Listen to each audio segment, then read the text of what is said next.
My name is David Ward. I am the Garden and Nursery Director at the Beth Chatto Gardens, Colchester, Essex. David, thank you very much indeed for standing here, taking part in this Affinity Water podcast, part of our podcast series to save water.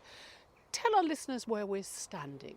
Well, we're actually standing in the woodland garden of the gardens. We have various areas defined by their conditions, which we'll be visiting shortly, but this is the woodland garden.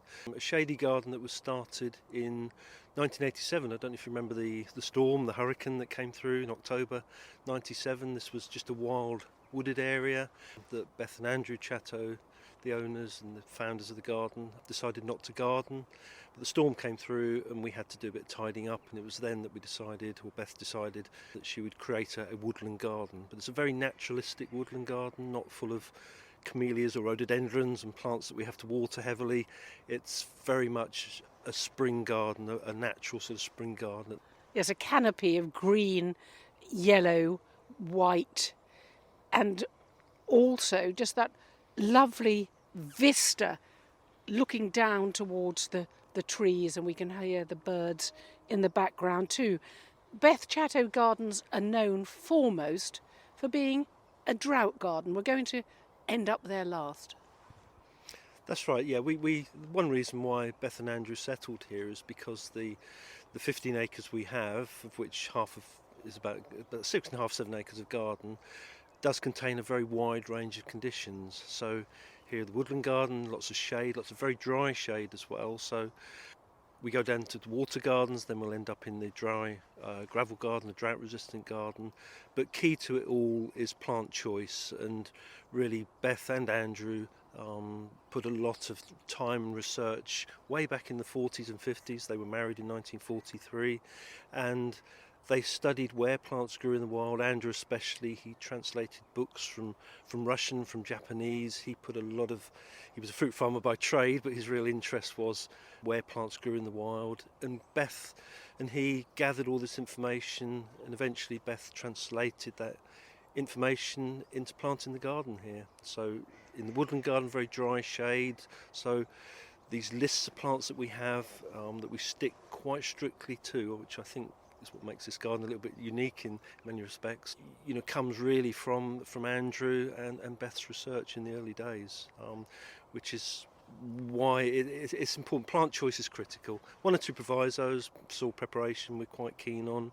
Good soil preparation, give the plants a good start, but the plant choice is critical. So plants from all over the world, doesn't matter where they come from, here they're adapted to survive quite dry conditions. So lots of bulbs, they're the best drought resistant plants. They're dormant in the summer, don't have to water them. And of course woodland gardens are very much spring gardens, so all the plants are rushing up into flower for the spring, taking advantage of the light and the moisture that is naturally here before the canopy comes onto the trees, and then any summer rain we have just sheds off. So bulbs are great plants, but we have other plants that look good in the summer that survive as well. Yeah. Now, I know I asked when we first met whether Beth and her husband got their inspiration from perhaps Mediterranean growing conditions, but you said it was being brought up and living in Essex because Essex is so dry.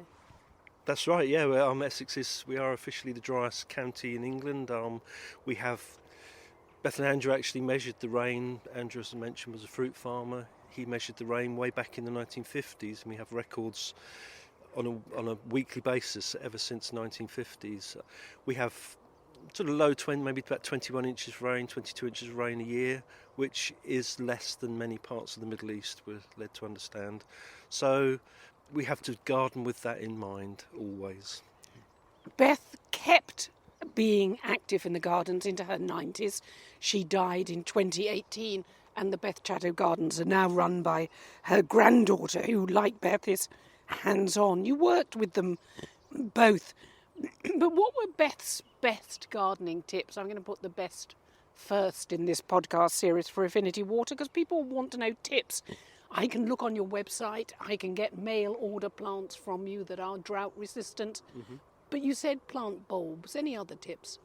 Well, if Beth was standing here, she'd doubtlessly just say, understand your conditions, put a bit of research into your garden, understand where the sunny spots are, where the shady spots are, what the soil is like, what's growing in other gardens and doing well. It's all about not trying to force the conditions, so not trying to grow plants that you want to grow that you really don't have the conditions for, but understanding your conditions and choosing plants accordingly. That's really key to what we're about and what Beth's gardening ethos has been all about.